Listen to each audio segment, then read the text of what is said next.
وعلى آله الطيبين الطاهرين والصحب الكرام المتقين المنتجبين اما بعد فاعوذ بالله من الشيطان الرجيم بسم الله الرحمن الرحيم کل متاع الدنیا قلیل صدق اللہ العظیم ان اللہ وملائکتہ یصلون علی النبی یا ایھا الذین آمنوا صلوا علیہ وسلموا تسلیما. بآواز بلند درود پاک آپ اس کیفیت کے ساتھ، اس محبت کے ساتھ پڑھیں کہ حضور علیہ السلام نے فرمایا کہ قیامت والے روز میرے سب سے قریب وہ ہوگا جو دنیا میں کثرت سے مجھ پہ درود پاک کے نذرانے پیش کیا گیا.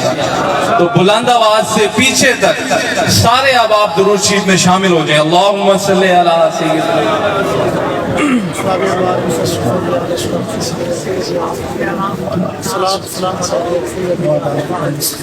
تمام تعریفیں اللہ تعالیٰ کے لیے جو کہ خالق کائنات بھی ہے اور مالک کائنات بھی ہے. بعد از حمد و ثنا حضور نبی رحمت، شفیع امم، سرور کائنات، روح کائنات، اللہ کے پیارے، امت کے سہارے، صحابہ کی آنکھوں کے تارے، حیات النبی، تاجدار دو عالم جناب محمد رسول اللہ صلی اللہ علیہ وآلہ وسلم کی بارگاہ اقدس میں ہدیہ و نیاز پیش کرنے کے بعد یاران طریقت، احباب علم و دانش، غلامان اولیاء، غلامان مجتبی، سبھی کو میری جانب سے السلام علیکم ورحمۃ اللہ. ہاتھوں کو اٹھائیں اور سبحان اللہ ذرا کہیں نا اونچی آواز سے، اور میرے ساتھ پڑھیں. اتنی بھی جلدی کیا ہے ذرا. جب عاشق جاتا ہے قبر میں، جب وہ جاتا ہے تو اس کی کیفیت کیا ہوتی ہے؟ اتنی بھی جلدی کیا ہے ذرا او بیٹھ جائیے. اتنی بھی جلدی کیا ہے ذرا بیٹھ جائیے. اتنی بھی جلدی کیا ہے ذرا او بیٹھ جائیے. او ساری عمر گزار کے پائی ہے یہ گھڑی، ساری عمر گزار کے پائی ہے. حضرت شاہ صاحب مزہ آیا. ساری عمر گزار کے پائی ہے یہ یا سیدی یا رسول اللہ. ساری عمر گزار کے او پائی ہے یہ گھڑی. ساری اتنی بھی جلدی کیا ہے ذرا او بیٹھ جائیے. اتنی بھی جلدی کیا ہے ذرا او بیٹھ جائیے. اتنی بھی جلدی کیا ہے ذرا بیٹھ. بھائی یہ مجمع یہ بڑا مقبولیت والا مجمع ہے، تو آج محروم نہ رہیں. اب آپ پڑھیں. اتنی بھی جلدی. اسٹیج والوں سے بھی میں چاہوں گا کہ اتنی بھی جلدی کیا ہے ذرا بیٹھ جائیے. اتنی بھی جلدی کیا ہے ذرا بیٹھ جائیے. یا سیدی یا رسول اللہ. اتنی بھی جلدی کیا ہے ذرا بیٹھ جائیے. ساری عمر گزار کے پائی ہے یہ گھڑی. ساری عمر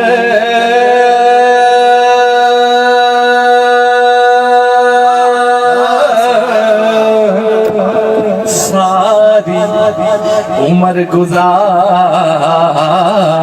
کے ساری عمر گزار کے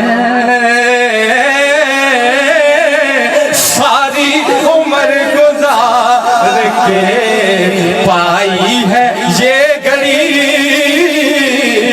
ساری عمر گزار کے پائی ہے یہ گھڑی ساری عمر گزار کے پائی ہے یہ گھڑی۔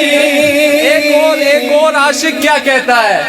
او جوں دیاں او تیرے آج یہ شاعر اقبال صاحب کی قبر سے یہ آواز آ رہی ہے کہ جوں دیاں او تیرے او مویا مٹی بھی غلام ہو سی سبحان اللہ جے جوں دیاں تیرے او مایا جوں دیاں تیرے یا سیدی یا رسول اللہ او جوں دیاں او تیرے مویا مٹی بھی غلام ہو سی جے جوں دیاں او تیرے مویا مٹی بھی غلام ہو سی جوں دیاں او تیرے مویا مٹی بھی غلام ہو سی۔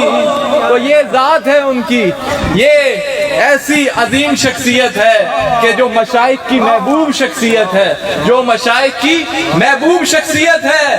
تو تب یہاں پر یہ اللہ والے اور ہمیں بھی مشائخ نے یہاں پر بھیجا ہے، اور میں یہ سمجھتا ہوں کہ اگر کوئی ایک بھی آ جاتا نا یہاں پر، کوئی ایک بھی شاہ جی آ لیا تو تب بھی جہاں اللہ اور اس کے رسول کا ذکر ہو رہا ہو وہ جگہ تو ویسے ہی، تو آپ میں سے کوئی ایک بھی آ جاتا، اگر دوسری سائیڈ پر 100 ایویں ہون، ایک دل جلا بیٹھا ہو تو اس محفل کا اپنا مقام ہوا، اس محفل کا جس میں عشاق مصطفیٰ ہو اس کا بڑا مقام ہوا کرتا ہے۔ ایک آخری روایت سن لیں پھر اس کے بعد میں حاضری ختم کروں گا کہ حضور علیہ السلام نے فرمایا، یہ بات مسند امام احمد میں موجود ہے اور مشکات شریف میں بھی اس کا کچھ حصہ موجود ہے۔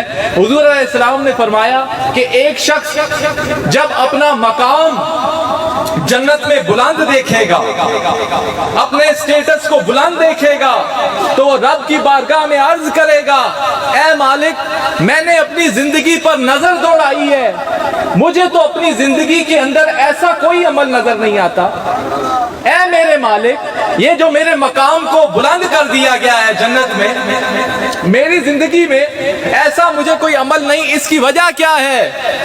تو غیب سے اس کو آواز آئے گی، اے میرے بندے آج تیرے بیٹے نے تیرے لیے دعائیں مغفرت کی ہے، آج تیرے بیٹے نے، چلے یوں کر لیتے ہیں اس مفہوم کو کہ آج تیرے بیٹے نے تیرے لیے دعائیں مغفرت کی ہے، آج بندوں کو بلایا ہے، تیرے لیے صدقہ جاریہ کیا ہے، تیرے بیٹے کی اس ادا کی خاطر ہم نے تیرے درجات کو بلند کر دیا ہے۔